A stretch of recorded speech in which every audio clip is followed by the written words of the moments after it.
A Course in Miracles, Lesson 77, my lesson for today. I am entitled to miracles.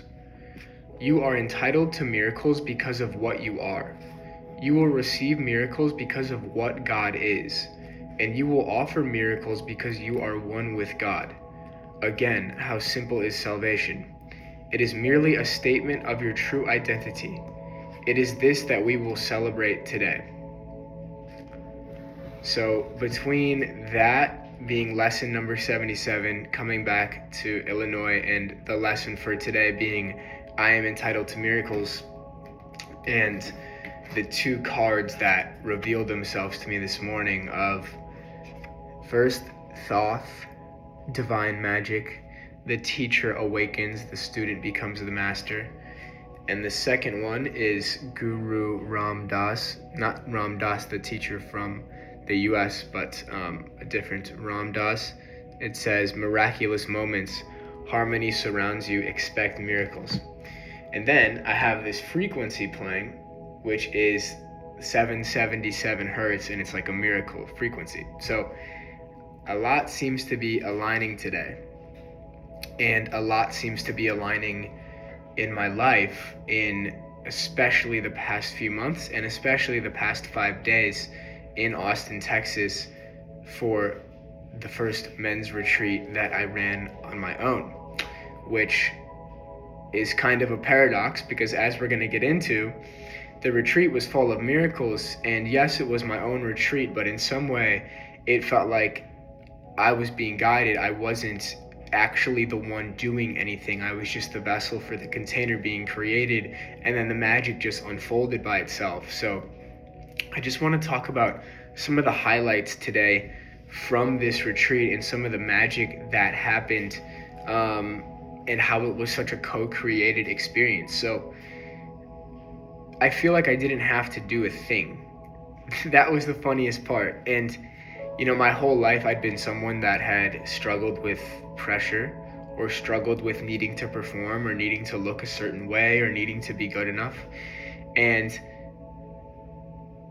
the more I have learned to get myself out of the way and trust God, and listen to my divine guidance, and trust in the power of others around me to step into their power, the more things have flowed miraculously. So at this retreat, it was myself and 6 other guys, and you can find a picture of us on Twitter. I'm going to post it on Instagram too. But just an absolutely magical group, and instantly from the moment we got together, it was like it was all divinely orchestrated. And in some ways it was. In a lot of ways it was. In almost all the ways it was. The insight for the retreat to even happen on these dates, January 16th to 19th in Austin, came when I was in Hawaii on a solo retreat. And I received guidance via tarot cards, via signs, via intuition, via visions.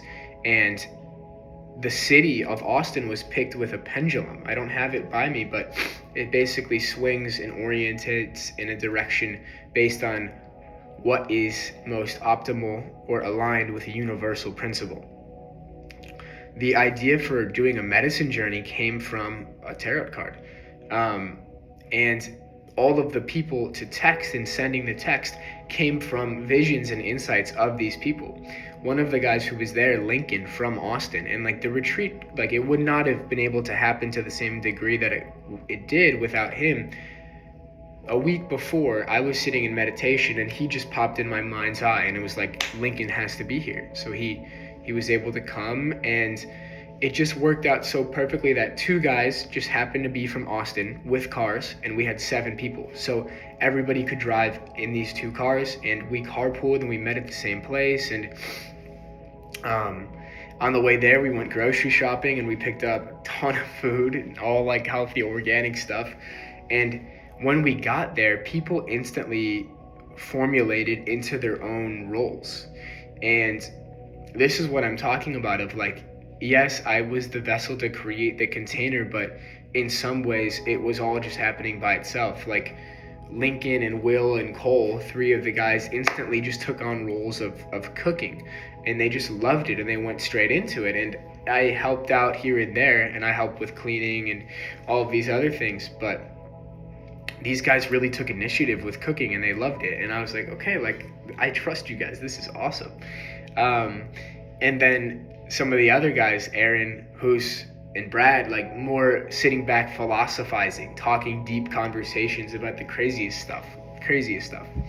And then throughout the entire retreat, there was an itinerary that was roughly outlined and roughly planned. And again, that itinerary was created with divine guidance. And what I mean by this is, when I would write an activity in my computer, let's say, I would hover over it with my cursor, like highlight it, and then I would move it up or down, and I would get a feeling in my body, or a literal tap on my head, or a tap in my surrounding environment of if it was the right place or not to put that activity. And this has been tapping into being really connected with my guides and guardian angels and spirit entities that are here to assist me on my mission on Earth. And if you come to Earth and you're listening to this, you're on Earth, most likely. You came here with guides too. I would recommend reading the first page of this book called The Golden Future, How to Reach the Fifth Dimension, by a woman named Diana Cooper, I believe is her name. Yeah, Diana Cooper. I just got a yes. That's how it works in real time. The first page will awaken you to all of these ideas about angels, about guides, about reincarnation or incarnating into Earth, like about your human divine mission. And I remember reading that in the jungle of Peru, and then that was the first time I ever connected with my guardian angel, because I opened myself to ask. And then I realized I'm being guided all the time. So the itinerary I was guided to create, and then throughout the retreat, at each moment, the itinerary did not get disbanded and didn't just get thrown away, but it almost created itself in the moment, because I was guided of what's the right activity to do, what's the right prompt to talk about, what's the right prompt to journal about, what's the right song to sing, what's the right frequency to tone at to heal somebody. It was all like I was just being told in each moment. And my connection to my guides significantly strengthened during this retreat. And the coolest part was witnessing other people there, the other guys there, open to these ideas. At first, I was a little bit like shy about all of this mystical, fifth dimensional type of stuff. And Lincoln was like, dude, like, just let it rip. Like, this is what we're here for. Like, let it rip. And so I was like, okay, I'm going to lean into it fully. And throughout the experience, as I became more comfortable being that, existing between the worlds, being in a 3D world with them, but also being in the 5D world with the guides and the spirits and other energies, I received more and more guidance because I became more and more comfortable. And so during one of the days, I think it was the third day, on Saturday, we had time for intuition training. And so in time for people there, the guys, to seek guidance and connection from their guides and their angels and their spirit animals. And a few people had some interesting connections. One guy saw a spirit animal of a rabbit in his third eye. Another guy really felt like he connected with the guardian angel. And other guys were starting to really pick up on signs and synchronicities. Like one dude, I'm not going to say his name for whatever reason, but he was sitting there and he finally asked the question. He's like, should I quit Zins? And right when he asked that, a leaf fell right in front of him. And so these little miracles, these little synchronicities, these little moments kept piling up throughout the retreat. And the biggest thing that happened, at least from my perspective, was people's consciousnesses just opened, and awarenesses just really opened and expanded to not only the possibility that these ideas exist around guides and angels and energies and spirit, but actual experience of it, which was, it's so cool to see that. And for a while I was like, bro, am I alone in this? Am I crazy? Right? But the more we open up and talk about it, the more we realize we're all having a very similar experience. It's just the degree to which our awareness is open up to see it.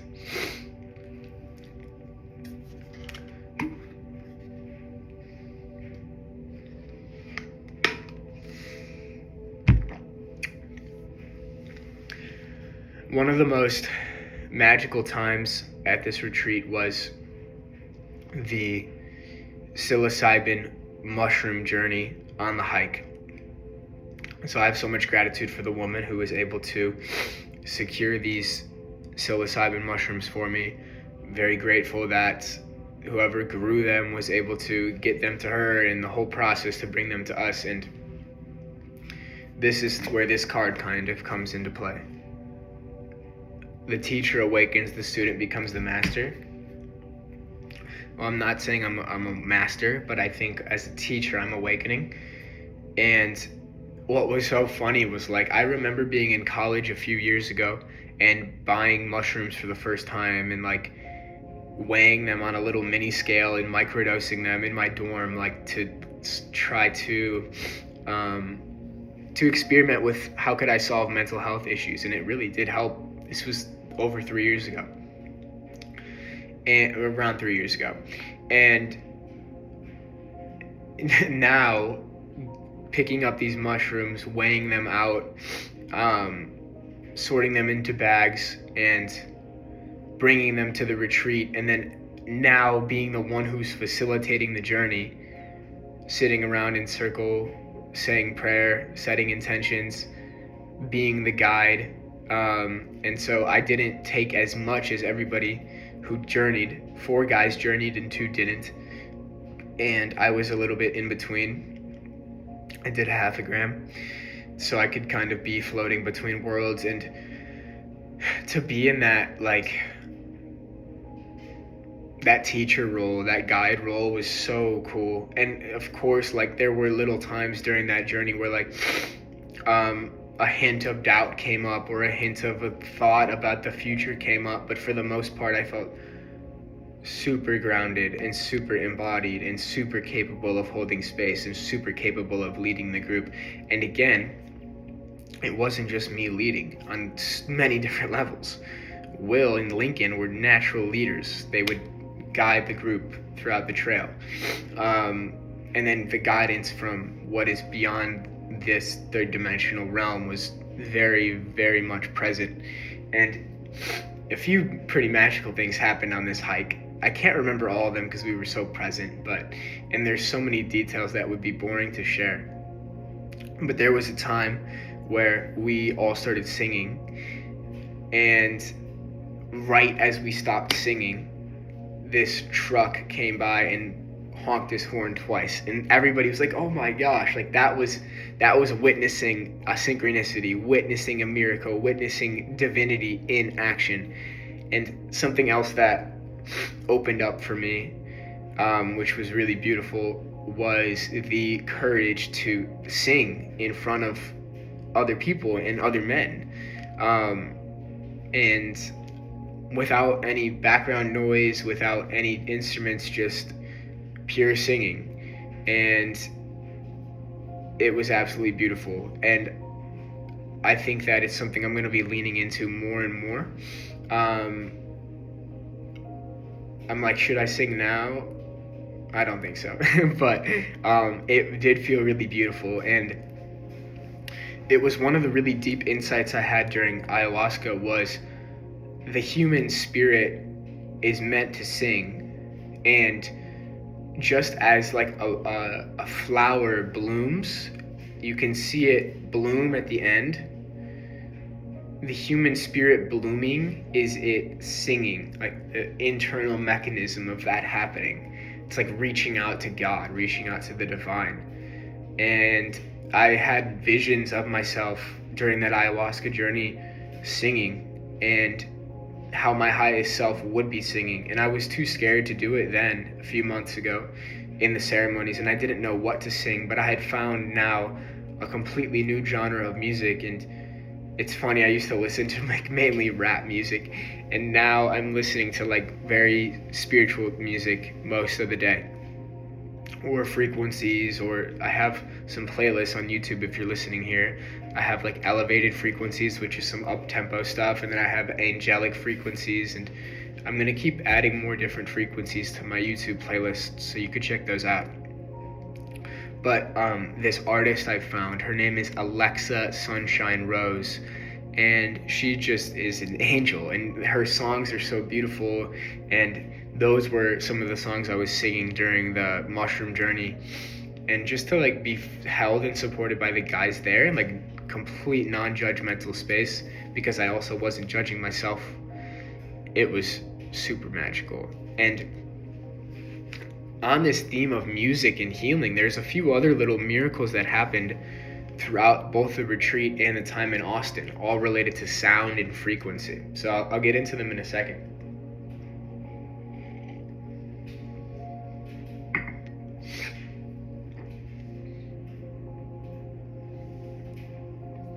So the first sound-related miracle that happened was the morning of the retreat, Thursday morning. My friend Yannick graciously invited me over to his studio to do a Rasha session, a quantum frequency healing session. So I did my session, and afterwards this dude is just like so gracious, taking care of me, getting me soup, getting me coffee, just a great human being. And he gave me like a maca latte, I don't know what it was, some type of coffee. And I took like 3 sips, and instantly I could tell, ooh, there's cashews in here. And I'm allergic to cashews, but maybe I'll even change that language. The frequency of cashews has not sat well with my being in the past. And I had the cashews, and I noticed the reaction. And he was like, you need your EpiPen? I'm like, no, I think I'm good. Like, I'm getting better and better with it. And what he said is like, okay, let's go over to this harmonium. It's this like old music machine, old instrument. It's like, and basically I was toning the instrument and then singing at the frequency of my throat chakra. So like a and doing that with the music, with the sound, cleared my allergy. It went away. And I was like, oh my goodness, this is crazy. Like, people talk about sound healing, and sound is the key, and the ancient pyramids were built using sound, and you can heal people with singing. That's why angels sing into people. And that really happened for me that morning. So that was a big eye-opener. The next thing that happened was when the guys came for the retreat, we just happened to meet at Casa de Luz in Austin, this like super spiritual, cool cafe.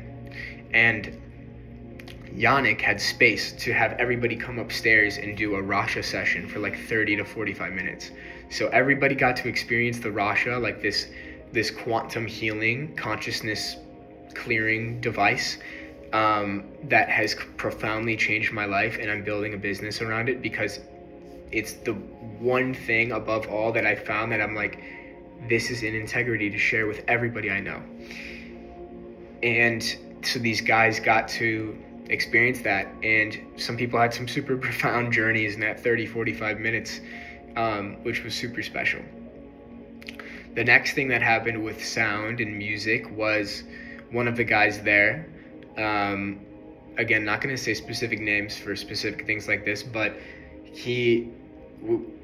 there was an experience Friday morning, the first morning we were there, where his entire being got super cold, and there was a huge energetic block in his heart chakra. Now, this guy had the biggest aura and powerful solar plexus I'd ever been around and felt and seen. It was incredible. And so what was happening was like the heart was closed. The heart had this block, and he got so cold, and he was shivering, and he was like shaking, and he was like, I want this to go away. I want this to go. Like, it was pretty intense. And so what ended up happening was, and again, it wasn't me that was like, yes, this is a good idea, we should do this. It was like divinely guided. I'm put in the right place in the right time, and I'm guiding the others to do the same. We all gather around him, we all put our hands on him, and we're all toning at the frequency of the heart chakra, which I believe is, I don't know, 432 hertz. I don't know what the frequency of the heart chakra is. Maybe in the 500s. Doesn't really matter. But what matters is you can tone, and this is what we did, you can tone in the different chakra centers of your body. So like the highest, the crown will be like, ah, and then the lowest would be ooh, in the root. And so we got into the heart, which is probably around ah, and we were all holding him and sending him love, and that energy was starting to move and clear, and he was shivering and shaking it out. And then after that, we went outside and like let out a huge scream just to move the energy. And after that, like, we wrapped him in a blanket, and he felt much better and was able to express himself so much more the entire rest of the retreat than he was at the beginning. So that was another little miracle with sound and song. And then another time later on in the retreat, and this gives me chills too, I think it was the last night, Saturday night, we had Alexa Sunshine Rose playing. Maybe it was All That I Am. That was one of the songs that I was coming back to over and over. And we also were playing I Release Control by her. And all of us were joining in and singing. I think all 7 guys were singing around a dinner table while the sun was setting. And my heart was just exploding. Like, it was so beautiful. And, you know, this is what made this experience in retreat so unique, was like, you know, a lot of men's retreats, I feel the intention is like get into the masculine even more, hard workouts, cold plunge, like fucking push, do so much inner work, so much inner clearing, which has its time and place. And we did do that. But what everybody needed there was to unlock the feminine within themselves. And within the first day, everybody was starting to talk about it. Like, this is why we're here, to unlock the feminine within ourselves. And that's the expressive part. That's the creative part. That's the playful part. That is the full embodiment of being a man, is being able to completely be comfortable both in your masculine and feminine. And so through singing with each other and crying with each other and hugging each other and cooking with each other, cleaning with each other, and all these different activities, journeying with each other, hiking, we got to this place of comfortability with each other and with ourselves, where we felt we could look into each other's eyes and say, I love you. We could sing with our eyes closed and just no judgment in front of each other. We could say anything. We could talk about the tough subjects if we needed to, be it porn or addictions or whatever it would be. So those were some of the miracles that really happened.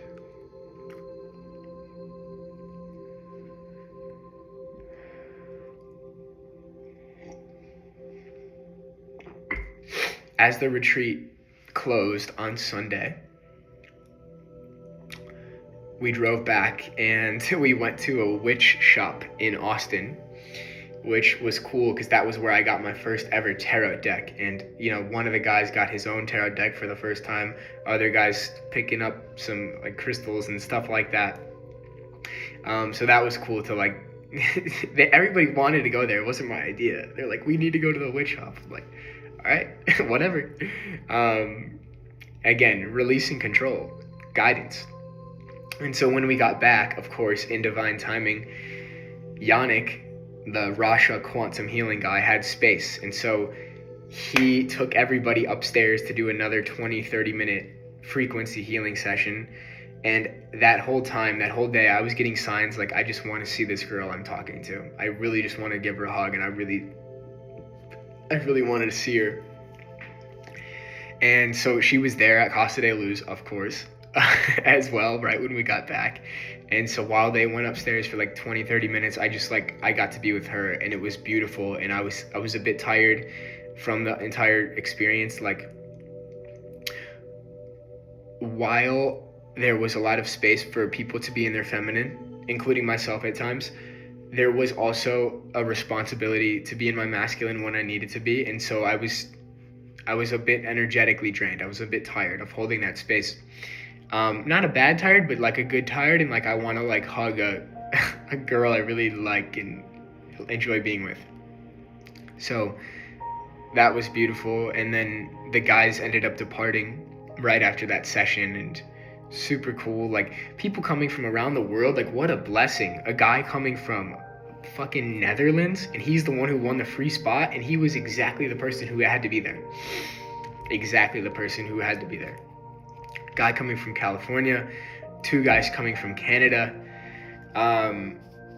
Just such a blessing that these men were open enough and courageous enough to come out, and trusting enough in me and trusting enough in God that this experience was going to be worthwhile. So the rest of that day in Austin, more miracles, more magic. I spent the afternoon with that girl, and I spent the evening with some great friends, Jack Sweeney, Nick Sweeney, and Lincoln, and we're having the craziest conversations. We're eating dinner, like eating steak and rice, and we're talking about fifth dimensional reality. What is the new earth, right? And I could make a whole probably video on fifth dimensional reality, but many things unlocked during that conversation. In the book Revelations, it talks about this, right? Heaven and hell will split. Different channelers talk about this new earth. The book I mentioned earlier by Diana Cooper, The New Earth, How to Reach the Fifth Dimension, or The Golden Future, How to Reach the Fifth Dimension. She says it's probably going to be happening like 2032 is a big shift. And what came through for me during our conversation was the fifth dimensional new earth. Like, this is what all the channelers say. Watch Cameron Hogan's hour-long video to tap in on this, around his alien conference that he went to, like channeling conference.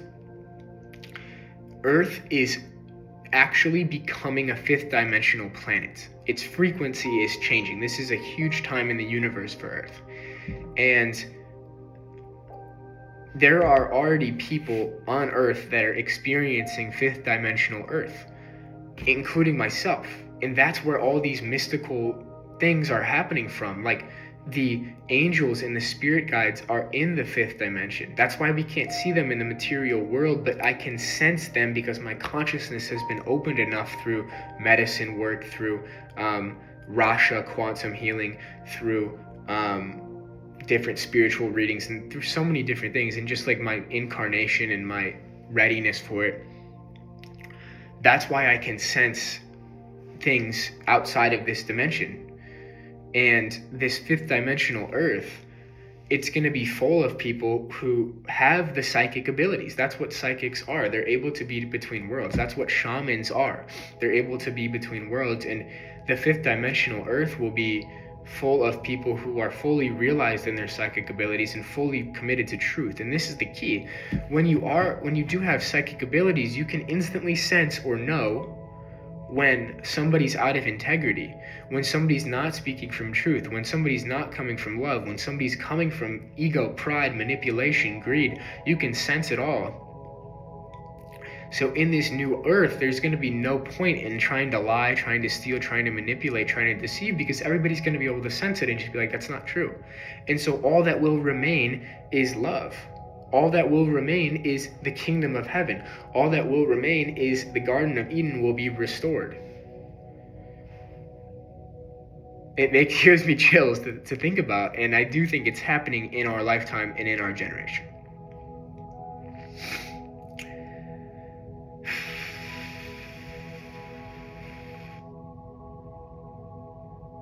So, I think that is complete for this video. Kind of an abrupt ending. Is there anything else I want to share? I don't think so. It's exactly 30 minutes when I say that, of course. Which is cool because a lot of my videos have been 2-hour rambles. But this is perfect. So here's some information for you. If you're watching to the end, thank you for watching, first of all. Appreciate you. Share this with a friend, right? This information is going to spread. Collective consciousness elevated. I'm so excited for it. 2, new retreats are in motion. Illinois retreat. I'm in Illinois again. Illinois retreat, February 21st to 23rd is what came through yesterday on the plane. Message me on Instagram at JackMoses0 if you would like to join. If there's enough interest, the Illinois retreat will happen, February 21 to 23rd. Another retreat in Austin looks like it's going to be happening March 6th to 9th. This might be a co-ed retreat. So send me a message if you're interested in that, and there's going to be more information coming out. I would recommend, if you want to stay in the loop for retreats and other things that I'm offering, subscribe to my email list. It's going to be linked below, or it's in my link tree. It's jackmoses.beehive.com. And then the other thing to put in your awareness now is Transcendence, the business I'm building around quantum healing and consciousness elevation. The first cohort is going to start way sooner than anticipated. It's going to start February 10th. And the first webinar, so you're going to be able to try the Rasha that I've been talking about for free, is going to be both days of February 1st and February 2nd. And you're going to be able to do a 60 to 90 minute Rasha session with the quantum frequencies and lay down, meditate with it, and see how it goes. And from there, the first cohort will start February 10th, and it's going to be $1,000 off of what the April price is going to be, because this is like the flight school. So those are the few things to put in your awareness. 2 more retreats, Illinois in February, Austin in March, and Transcendence Frequency Healing with Rasha,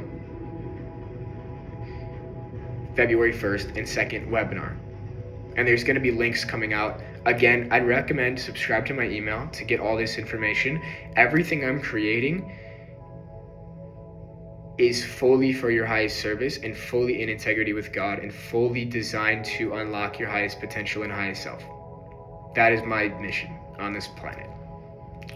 So with that, thank you for watching. I'm sending you tons of gratitude. I'm sending you tons of love. I'm wishing you tons of miracles. Remember, Lesson 77 of A Course in Miracles. Great book, by the way.